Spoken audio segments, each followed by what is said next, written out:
Fidèles téléspectateurs d'Eden TV, bonjour, bienvenue dans cette édition de journal. L'examen du certificat de qualification au métier CQM reprend de plus belle avec la mise en œuvre de réformes profondes après 2 ans de pause. Vous aurez les détails en début d'édition.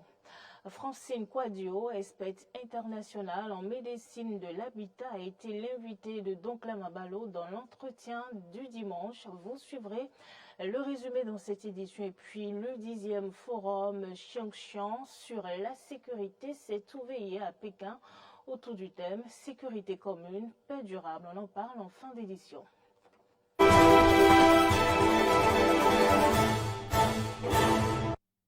Merci, Madame, Monsieur, d'avoir pris le rendez-vous de l'information. 2 ans après la pause de l'examen du certificat de qualification au métier CQM, le temps d'une nouvelle ère est donné hier. À compter de ce lundi 30 octobre et ce jusqu'au 4 novembre prochain, 63 928 candidats dans 145 métiers répartis dans 107 centres d'examen constitués de 606 sites de composition sur toute l'étendue du territoire national vont à l'assaut du diplôme du CQM nouveau format.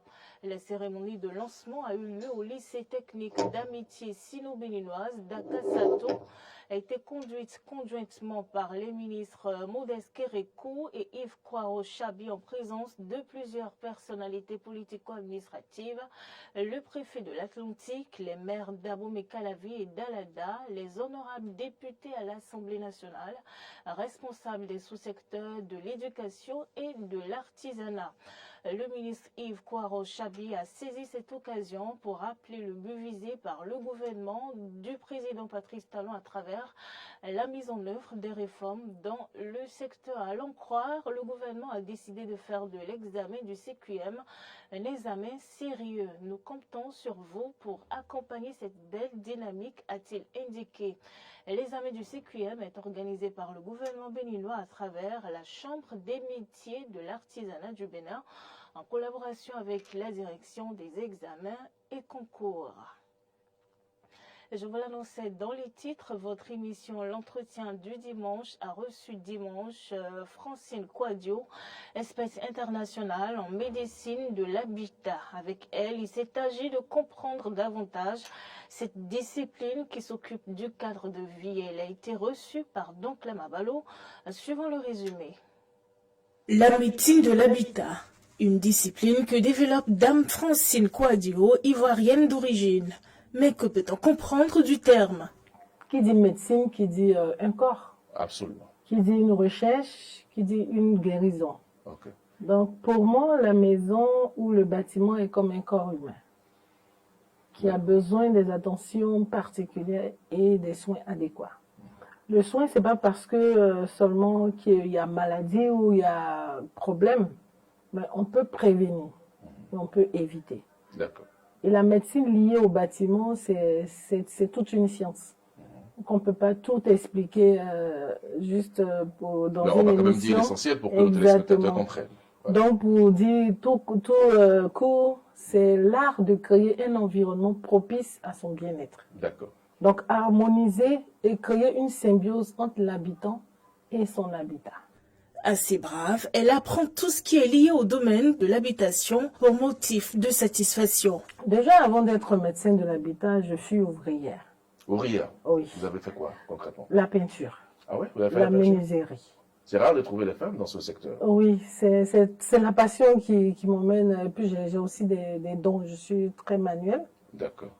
La peinture, la menuiserie, parce que moi-même je faisais mes propres têtes de lit et j'habillais, je montais les lits pour des clients. J'ai fait aussi l'électricité, le carrelage. Je n'étais pas tout satisfaite parce que je voulais maintenant commencer à décorer. Et dans la décoration, je devais acheter des accessoires. Donc qu'est-ce que je faisais? Je confectionnais mes propres accessoires. Et par la suite, j'ai voulu créer et construire les maisons, donc je me suis mise à la formation. J'ai été me former en architecture design, en architecture DPLG, avec des spécialités, cuisiniste et salle de bain. J'ai appris aussi tout ce qui est logiciel parce que je voulais transmettre ce que j'avais dans les logiciels. Et je n'étais toujours pas satisfaite parce que une fois qu'on construit la maison, il faut pouvoir maintenant apporter une attention à ceux que vous allez loger. Derrière cette belle illustration, toute une histoire assez émouvante. Entre difficultés à payer les frais de scolarité pour la spécialisation en France et la vie de famille, Dame Francine Quadio a dû s'armer de courage pour en arriver là. C'était pas facile pour moi de me former en France. Okay. Parce que je venais d'arriver, je n'avais pas encore les papiers. Et pour pouvoir se former, il faut avoir au moins une attestation. J'avais que 1500 € pour payer mon inscription. Chaque fois, on me disait, mais madame, qu'est-ce qui se passe? Il faut payer le reste de la scolarité. Je dis, attendez.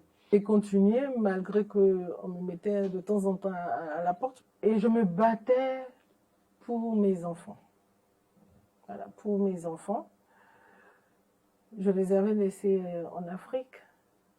Et suite à cette résilience, mon assistante sociale a décidé d'interpeller ma région. D'accord. Pour pouvoir m'aider à régler vraiment toute ma scolarité. Ok, d'accord. Et en retour, je leur ai promis de ramener le diplôme. La qualité de votre lieu d'habitation pourrait déterminer la qualité de votre vie, dit un adage populaire.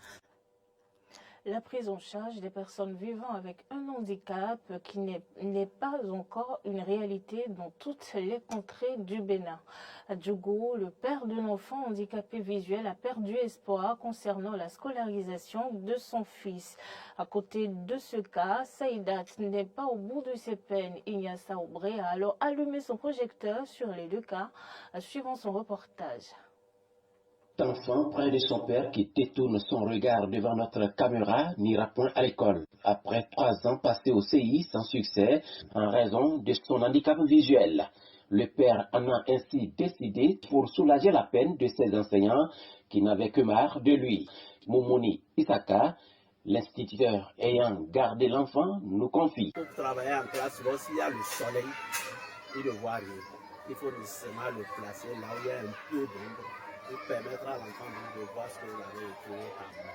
Mais verbalement, l'enfant arrive à s'exprimer correctement, mais ce problème de vision, il a complètement. Vous écrivez dans le cahier, c'est problème pour lui.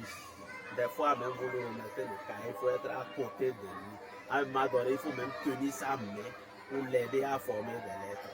Mais laisser les 81 élèves s'occuper d'un seul élève, vraiment, c'est une difficulté énorme. Si l'État peut donc spécifier ces enfants-là et leur trouver une école spéciale pour eux, là, leur formation serait mieux. Saïdat Moussa, la douzaine environ, en classe de CM2, handicapé moteur depuis sa naissance, orpheline de père et de mère, risque aussi d'abandonner les classes, faute d'accompagnement adapté. Chaque jour, la petite écolière se bat contre le destin dans un vieux fauteuil roulant. Elle doit sa mobilité à ses camarades de classe. Son maître, Aboubakari Issa Akende, nous confie. Au début de l'année, elle n'avait pas de fourniture scolaire. Moi-même, j'ai fait l'effort de trouver quelques cahiers pour pouvoir l'aider. Donc, c'est ainsi qu'on a démarré les cours. J'ai fait l'effort de travailler avec elle dans l'intention que tout ira bien pour qu'elle puisse réussir à se sauver. Nous sommes tous des hommes, elle peut faire aussi grand chose. Si on la régule, c'est pas très bien. Des organisations non gouvernementales sillonnent les écoles pour enregistrer les enfants et élèves en situation d'handicap. Mais hélas, les promesses ne tiennent pas. Sinon, au centre social, on l'avait déclaré. Vous voyez, celle-là, et jusqu'à la rentrée, même un seul cahier, ils n'ont pas pu la donner. Vraiment, c'est ça fait mal. Donc, le gouvernement et les jeunes n'ont qu'à penser à ces jeunes spécifiques. Dans sa volonté d'assurer une meilleure intégration sociale aux personnes en situation d'handicap, le gouvernement béninois a adopté un conseil des ministres du 21 juin 2023 5 projets de décret d'application de la loi numéro 2017-06 du 29 septembre 2017 portant protection et promotion des droits des personnes handicapées en République du Bénin. Les centres de promotion sociale sous la tutelle du ministère des Affaires sociales fait sans doute beaucoup en faveur de ces personnes handicapées au niveau communal, mais les populations ne le sentent pas. Nouhoum Zato, assistant du service social chargé de la promotion des personnes handicapées au centre de promotion sociale de Djougou. Actuellement, nous suivons au moins une vingtaine de personnes handicapées élèves. Vous voyez, par exemple, les handicapés, vous voyez, ils nous viennent autant que ce que nous les apportons, ce que le gouvernement nous a donné pour qu'on puisse les appuyer à travers des kits scolaires. Lorsqu'ils se font soigner, ils nous reviennent et nous, vraiment, en compensation, nous les payons ce dont ils ont eu à dépenser. Tout ça, là, c'est des appuis que le gouvernement fait. Et tout récemment encore, le gouvernement allait mieux pour sortir des décrets. Parlant donc de la formation des personnes handicapées, le ministère des Affaires sociales et de la microfinance a un centre régional basé à Peperiakou, c'est dans Natitengu, qui s'occupe de la formation professionnelle des personnes handicapées. En macramé, c'est-à-dire c'est le tissage des lits à travers des nylons. Il a, disons, le tricotage. Ils font également le levage, le jardinage, beaucoup d'autres choses. Mais combien sont-ils exactement ces enfants écoliers et élèves handicapés dans les écoles privées et publiques de la Donga? Difficile de le savoir. Au niveau des directions départementales, les données statistiques n'existent pas. À Djougou, Ignace Aubry, Eden TV.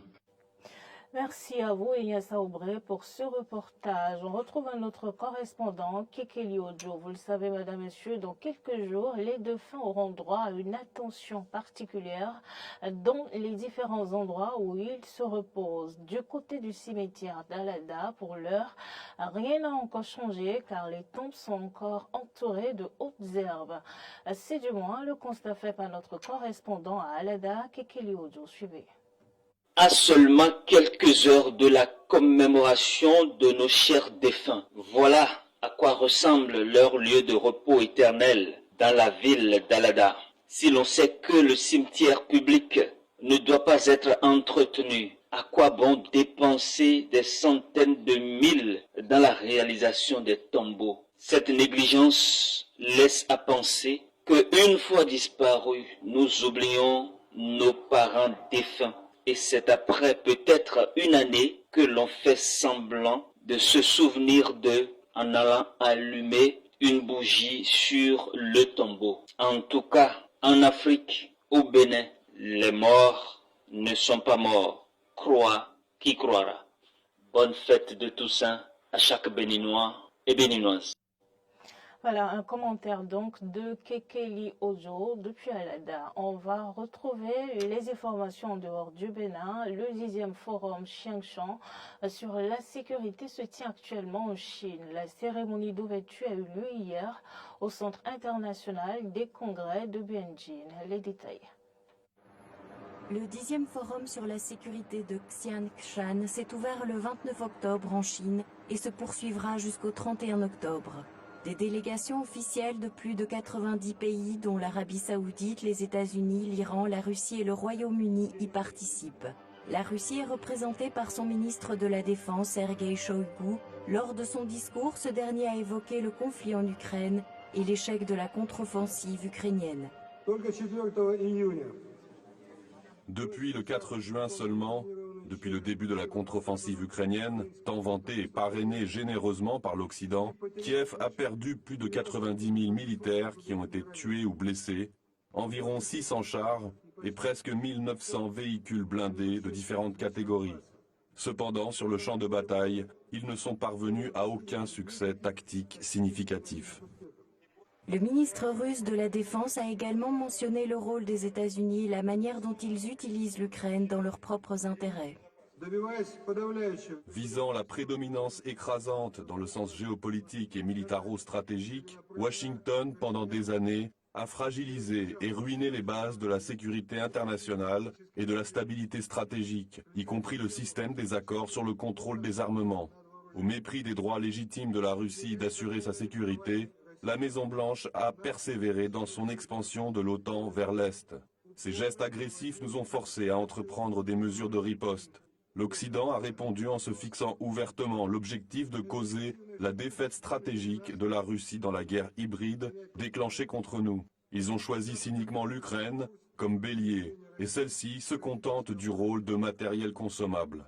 La Chine a noté de son côté la convergence de sa position avec la Russie dans le domaine militaire, ce qui favorise le développement des relations bilatérales dans ce secteur.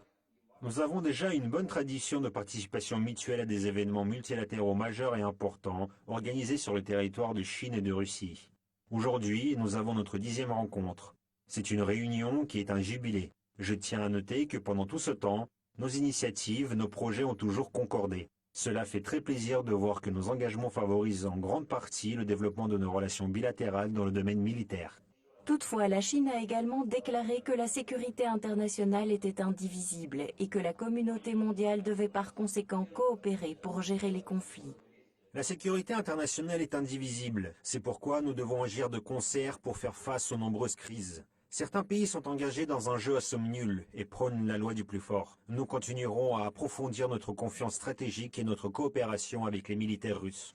Le vice-président de la commission militaire centrale chinoise a cité la Russie en premier lieu dans la liste des pays avec lesquels la Chine avait l'intention de développer une coopération. Il est à noter que selon un décompte de l'Université de la Défense nationale américaine, la Russie et la Chine ont organisé un nombre record d'exercices militaires conjoints en 2022 depuis les 20 dernières années. Les deux parties ont organisé 6 exercices conjoints, dont 5 après le début de l'opération militaire spéciale en Ukraine en février. Ce sera tout pour cette édition du journal. Merci madame, monsieur de nous avoir suivis. Bon mois de novembre par anticipation.